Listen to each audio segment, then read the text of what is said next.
भारत और पाकिस्तान के बीच युद्ध जैसे हालात उत्पन्न हो चुके हैं। दोनों देश एक दूसरे पर मिसाइल से हमला कर रहे हैं और एक दूसरे के सैन्य ठिकानों को निशाना बना रहे हैं। लेकिन भारतीय सुरक्षा प्रणाली पाकिस्तान के हर मिसाइल को हवा में ही नेस्तो नाबूद कर दे रही है। ऐसे में लोगों के मन में सवाल आ रहा है कि भारत पाकिस्तान के खिलाफ युद्ध में कितना खर्च कर रहा है और यह आने वाले वक्त में किस तरीके से भारतीय अर्थव्यवस्था पर असर डालेगा। इस खबर से जुड़ी पूरी जानकारी देखिए इस खास रिपोर्ट में।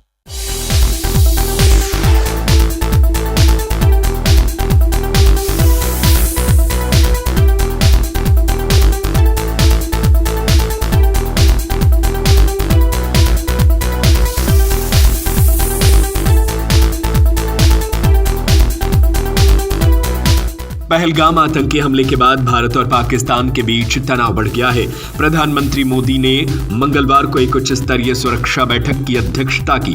बैठक के बाद पीएम मोदी ने आतंकवाद को कुचलने का संकल्प लिया। उन्होंने भारतीय सशस्त्र बलों की क्षमताओं पर पूरा भरोसा जताया। सेना को अपना एक्शन, टारगेट और टाइम तय करने की खुली छूट दी। अगर भारत और पाकिस्तान के बीच पूर्ण पैमाने पर जंग होती है तो इसकी लागत बहुत अधिक होगी। यह कई लाख करोड़ रुपए तक भी जा सकती है। हालांकि युद्ध की लागत का सटीक अनुमान लगाना बहुत मुश्किल काम है। कारण है कि यह जंग की अवधि, तीव्रता और दायरे जैसे कई फैक्टर्स पर निर्भर करता है। फिर भी कारगिल युद्ध के अनुभवों और कुछ अनुमानों का आधार पर आपको युद्ध से जुड़ी तमाम खर्च को लेकर जानकारी दिया जा सकता है।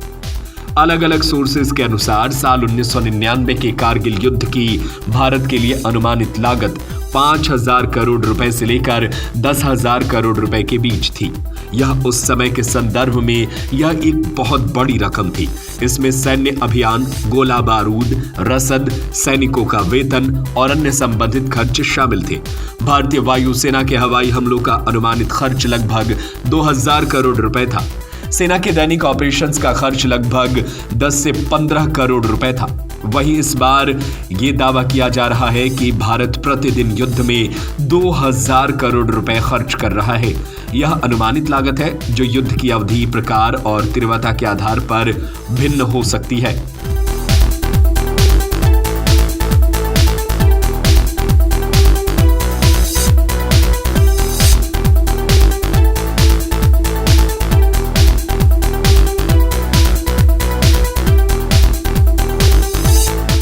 अब अगर भारत और पाकिस्तान के बीच व्यापक युद्ध होता है तो इसकी लागत कारगिल युद्ध की तुलना में बहुत ज्यादा होगी। इसके पीछे कई कारण हैं। पहला, दोनों देशों की सेनाएं 1999 के युद्ध की तुलना में काफी बड़ी और अधिक उन्नत हो चुकी है। आधुनिक हथियार, प्रणालियां और प्रौद्योगिकी बहुत महंगी है। दूसरा, कारगिल एक सीमित क्षेत्र में लड़ा गया था। एक व्यापक युद्ध में पूरे सीमा क्षेत्र, हवाई क्षेत्र और समुद्री क्षेत्र शामिल हो सकते हैं। इससे लागत कई गुना बढ़ जाएगी। तीसरा, कारगिल युद्ध लगभग 2.5 महीने चला था। एक व्यापक युद्ध इससे लंबा चल सकता है। इससे दैनिक और समय खर्च में भारी बढ़ोतरी होगी।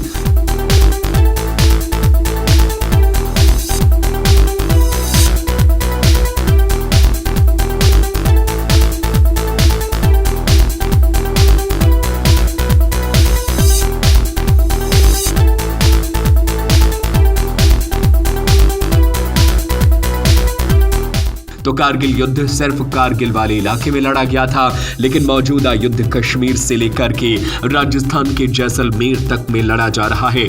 जहां पर भी पाकिस्तान हवाई हमला कर रहा है, उसका मुंहतोड़ जवाब दिया जा रहा है। युद्ध का अर्थव्यवस्था पर भी काफी गहरा असर पड़ता है। इसमें उत्पादन में कमी, व्यापार में व्यवधान, महंगाई का बढ़ना, निवेशकों का विश्वास कम होना शामिल है। अप्रत्यक्ष आर्थिक लागत प्रत्यक्ष सैन्य लागत से कहीं अधिक हो सकती है। इसके अलावा सैनिकों और नागरिकों की जान माल की हानि और घायलों की देखभाल की लागत भी बहुत अधिक होगी। इसका आकलन करना मुश्किल है।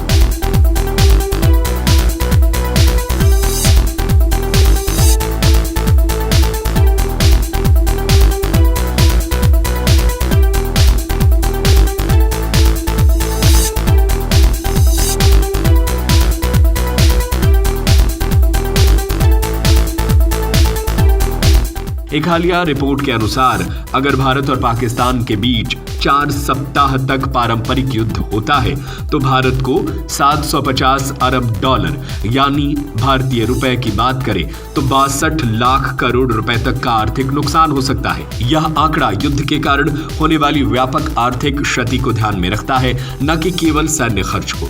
एक अन्य अनुमान के अनुसार एक सीमित 42 दिवसीय युद्ध की भारत को लागत लगभग 49,000 करोड़ रुपए पड़ सकती है।